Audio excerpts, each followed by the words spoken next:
Hello and welcome back to another video. Today we are talking about the Atlantic hurricane season, which is finally starting to become active. It's about time. So we are starting off here on the National Hurricane Center page, where we have not one but two tropical disturbances. Now both of them have a low chance of forming within the next 5 days, but as we're going to see, there is a higher likelihood of storms forming within the next 10 days, let's say. So we have two disturbances here, both with a 20% chance of forming within 5 days. So we're not going to go into the details here. That's the most important part. So let's move on here to the interesting part. So we're starting off here with the European model. We have two potential storms here, but let's go through because that's all the way at the end here. So right now, we are moving through Wednesday and Thursday and Friday. Really not much going on through the rest of this week. But we do have, of course, tropical waves moving through the main development region. But here is our first semblance of life. We have a wave that comes right off the coast of Africa and is already very close to tropical storm status. Then you have this other low pressure system, which starts to find its groove here. This is around Thursday, September 1st. This wave here comes off the coast on the 30th. But by the 1st, we start to see two systems, one stronger than the other, both in the main development region, which is a great sign here. We're starting to see some activity, and that is because of multiple reasons. We're going to look at here. Let's find wind shear. There we go. The wind shear in this area, as of right now, let's go back here, is very low. And if we look at our wind shear anomaly here, which is basically if the wind shear is above or below average, you can see that this area here is starting to become more favorable for development.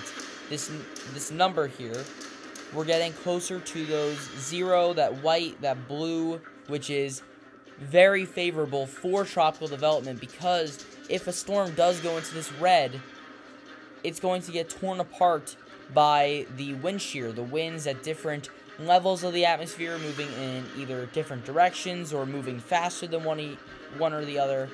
So we're definitely starting to see more conducive regions in the Atlantic, and that is a great sign here. We're starting to see the main development region start to become more conducive. We're starting to see the Caribbean become more conducive. The east coast of the U.S. become more conducive.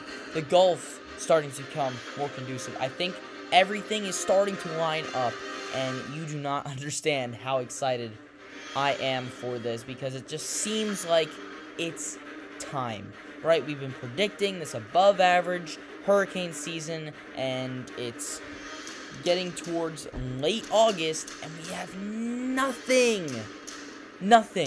So this is definitely a good sign here. This is just one model, though. We have another model here. This is the GFS, and the GFS has multiple regions starting to light up with storms here. We have this wave off the coast of Africa. Really doesn't do much. We have a wave here in the Caribbean. Now this starts to gain some traction here, crosses over Cuba, probably at tropical storm strength, moves into the eastern Gulf. We have a couple more waves off of Africa, really not doing much, but at the same time, 947 major hurricane hitting portions of Florida and Alabama. This is definitely not set in stone, but the GFS has this on September 3rd. September 3rd. So we could see development here, and the GFS is sticking with this. This is the 12Z run because it lines up with the European model, but we'll look at some more recent runs as well. But other than that, the GFS really doesn't have much 12Z here. Now, 18Z, we still have that possible major hurricane in the Gulf here, same time frame, 3rd, 4th of September, but we also have another storm system here in the Atlantic, much smaller, probably just a tropical storm. So that's 18Z. Now here's the most recent model run that I can get, and we have a little bit of a difference here. You have that Gulf storm, but really not in the Gulf now. right? It's more of a Caribbean storm and then a eastern U.S. storm. So this rides up the coast like Hurricane Matthew from 2016, I believe. It just rides up the coast of Florida and Georgia and makes landfall in Georgia, South Carolina region and starts to move inland and then off the coast again. So multiple different options here, but the main message here is that these models are starting to predict a awakening of the Atlantic here.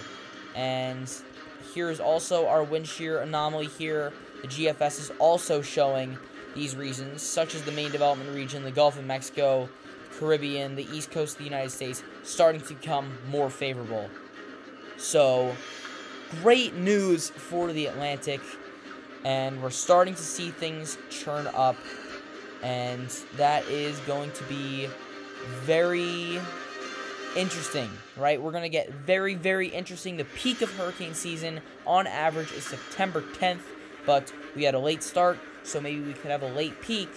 So the next month or two is going to be really, really interesting. Subscribe now, hit the bell so you don't miss any updates on tropical storms, thunderstorms, flooding, anything weather related. We're covering it here.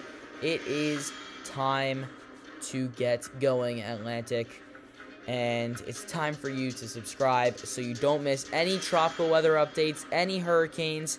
I'm making a video for every tropical system that forms, so stay tuned here.